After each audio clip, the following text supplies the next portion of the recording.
Hi everyone, I'm today with Joanna, and she is from Poland, and she has, and another friend of mine today was saying, I'm very upset to be Polish today because there are some things happening in Poland which some people don't like. Just like every other country, Republicans don't like Democrats in the US, Democrats don't like the Republicans. People who are democratic in America, Democrats don't like President Trump. The people who like President Trump hates everybody but President Trump. So there is extremism happening everywhere. And I don't think it's extremism. I think it's just that we are now able to find more people like ourselves publicly, which makes us even more strong in our own belief, and that ignites the other party who doesn't understand us.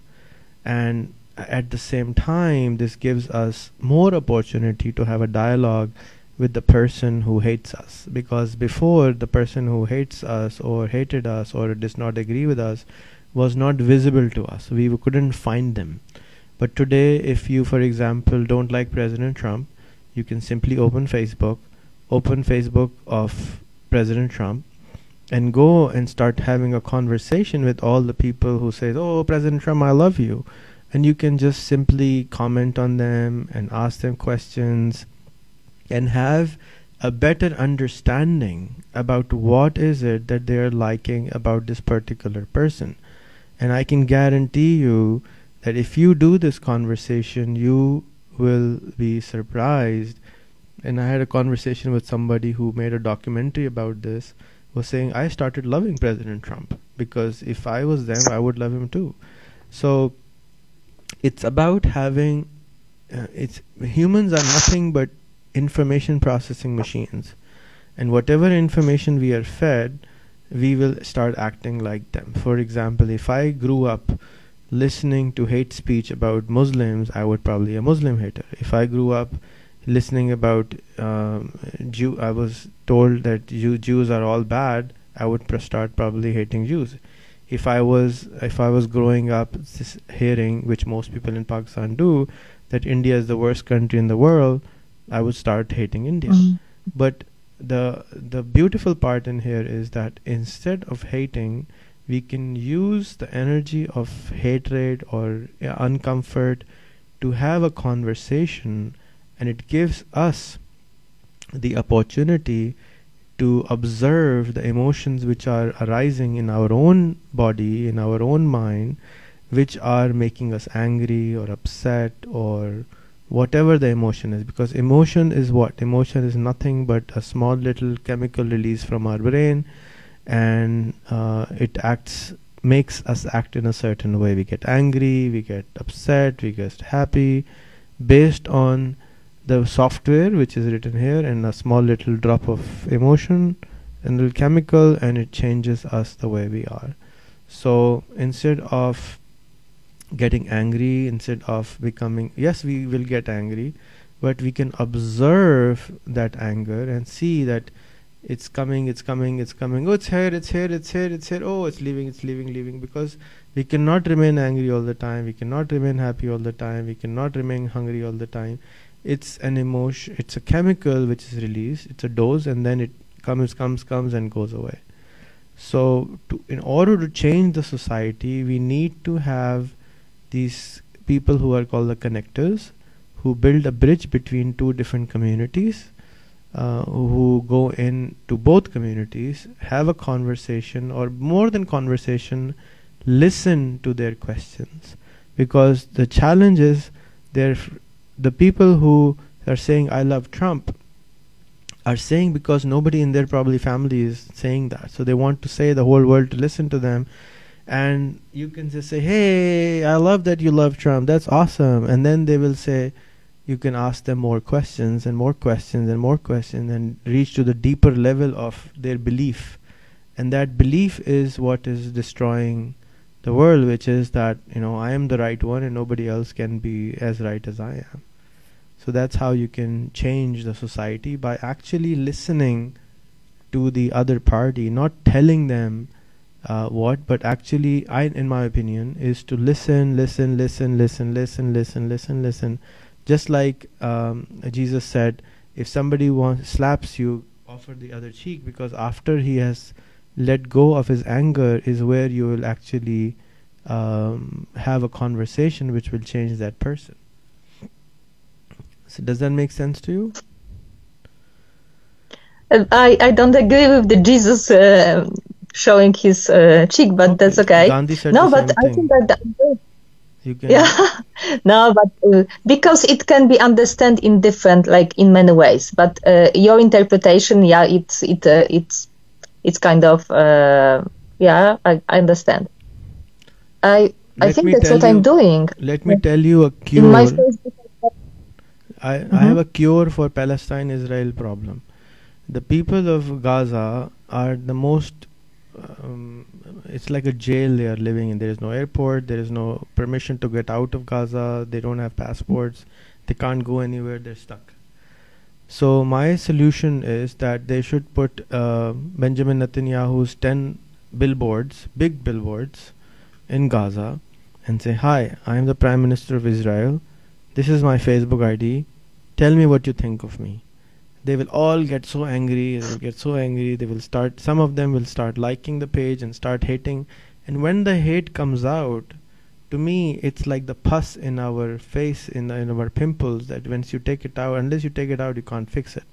So the anger is like the pus. You should take it out, but take it out in a way where it doesn't hurt anyone else. So on Facebook, it doesn't hurt anyone. You can just come and hate him as much as you want, no problem. Come and hate him.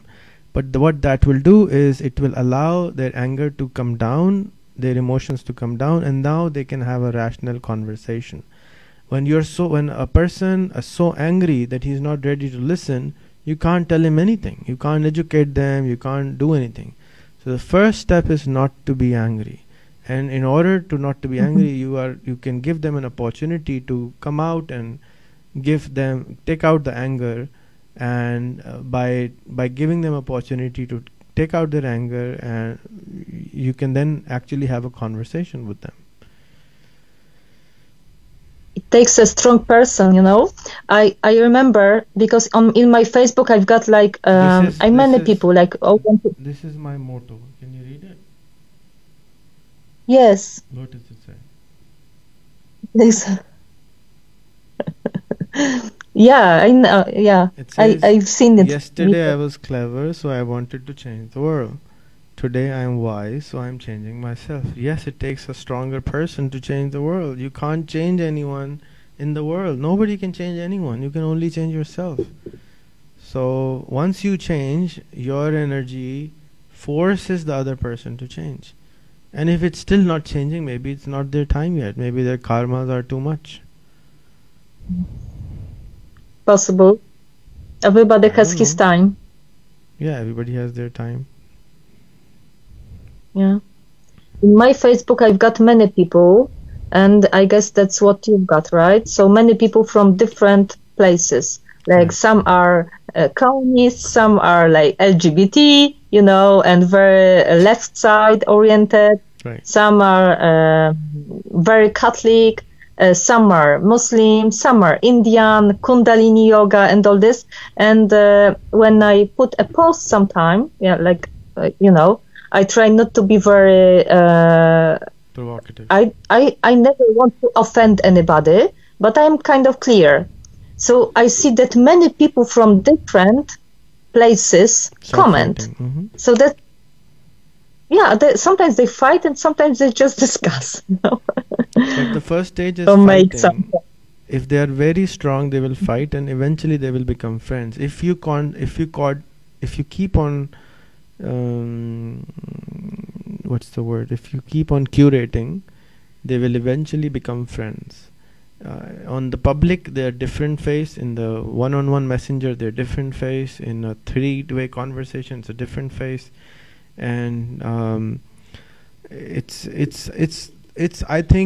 I think this is the way to allow the culture to grow, people to grow, because when you're doing it publicly on Facebook, your family is watching sometime, your friends are watching, and you are growing, and they can see you are growing, and they grow with you. But it takes a long time, very long time. Long time.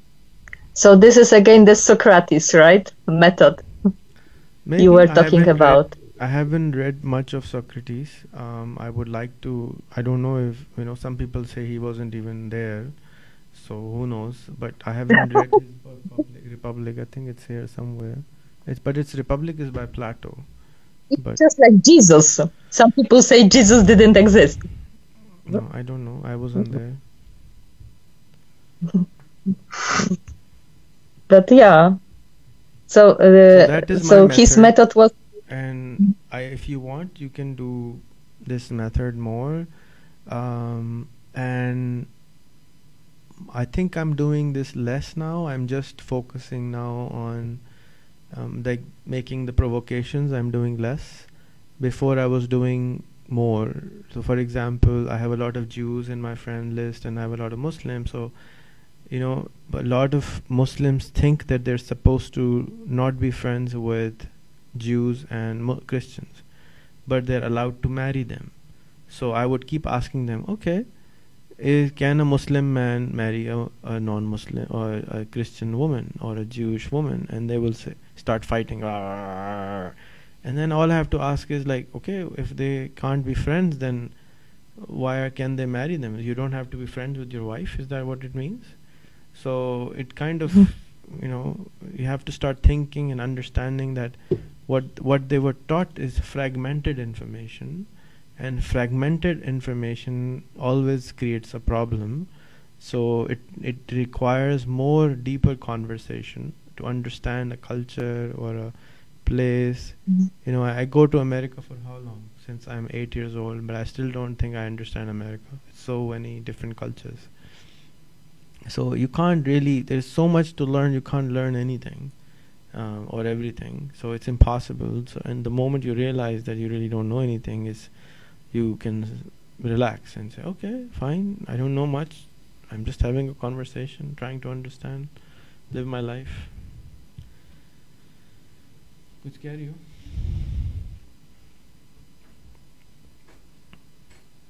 Somebody's coming. No, it's Saima was sitting and listening. And so this friend of yours from Poland. So what was he saying exactly? I don't know. You can have a conversation with him directly. He was not very happy with you also, so you can directly talk. Oh, I want to. Yeah, sure. I should know. Yeah. I don't know who you are talking about. Maybe Michał. Maybe. People are fighting a lot in Poland, even within one family, even in my family. Like, father is voting that, mother is voting that. But that's normal, and normal. That's normal in every country, and the way to fix it is have more tolerance and acceptance to the other ideology, and have deeper conversation.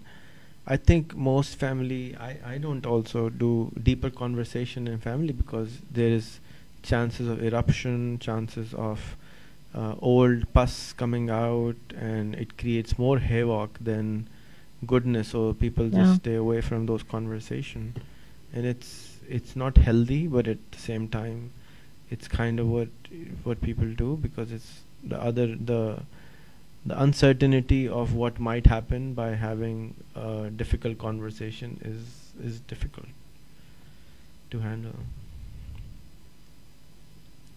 Well, I observe that in my family, at least, a very extended family, even if people have different views and different opinions and different political views, they stay together. So it means you can live together, and at the same time you can have different. Everyone is different. Are they having deeper conversation? Yeah, but I don't know if they are having deeper conversation like between themselves, like like father and mother, wife and husband. I don't know. What are the chances? Even I think the chances are. I think they're not really having the deeper conversation. I don't know. I can assume. I don't know. I haven't met them, so I don't know. Sure, but what I'm saying is that sometimes it's just no use. Why would you quarrel in the family? To get the divorce? What for? Exactly. That's what I'm saying. Maybe we should say it's good. Women start thinking and have their own opinion. After 20 years of marriage, the woman said, okay, my views are different from yours. I'm not going to vote like you tell me. I'm going to vote for somebody else. Okay, no problem. You can vote for whoever you want. I don't know. That's what I'm looking. That's what I'm seeing. Okay, so that's my way. Any questions on this subject? Because we were trying to have this conversation for a long time, but basically, it's the work is internal, not external. If you want to change the country or anything, we have to become stronger. We have to meditate more. We have to learn more things, and we have to learn to be calmer. We have to learn to take the heat. We have to learn to take one of the important things I tell to people is, say for example, you want to become a prime minister or a president, which is a large job. You have to learn to take the heat from 50% of the country. You have to learn to allow the 50% of the country to hate you, literally, because votes are divided, and those who don't like you will hate you, and they will publicly say so also. So you need to make a very, very thick skin in order to do public work. If you don't want to do public work, you can just sit on a mountain and live in a chalet and do nothing. But if you do something, people will get upset, and there is no way to fix it. It's that I know of. People who loved Gandhi killed him. So people who kill Jesus, people kill every single prophet was kind of stoned at, or chopped their head off, or something very dangerous. So people who try to help other people other people have always got a strong opinion, but the cure is to love them and to try to communicate with them, and that's all you can do, I think. Maybe there is another way, I don't know. I have this favorite song now, I think, kind of favorite song. Living Room TV, let me try to play it.